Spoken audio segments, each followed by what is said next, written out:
Welcome to a structural Sensei video. For 100 years, this was a civil engineer. Hard hat, steel, and concrete. Our job was to build the physical world. But the world has changed. The biggest challenges today aren't just physical, they're data challenges. And if you only speak the language of concrete, you're going to be left behind. Think about your job right now. How much of it is this? Repetitive calculations, manual data entry, using the same Excel sheet 500 times. This isn't engineering. This is boring. Now, what if you learn to code, not to become a Silicon Valley developer, but to give yourself superpowers?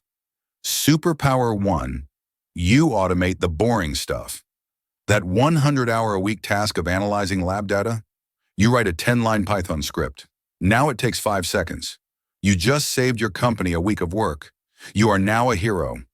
Superpower 2, you build your own tools. Stop waiting for that $50,000 software update. You can build your own simple tools to solve your problems. Superpower 3, you see the future. Modern structures are covered in sensors. That's data. An engineer who can't code can't read it. But you can. You can analyze that data to predict failures before they happen. You stop being just a designer. You become a structural data scientist.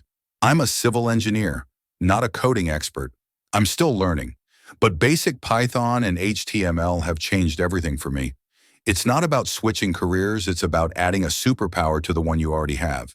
The future of engineering is hybrid. So will you build it with just concrete or with concrete and code? Let me know in the comments, subscribe, and let's learn together.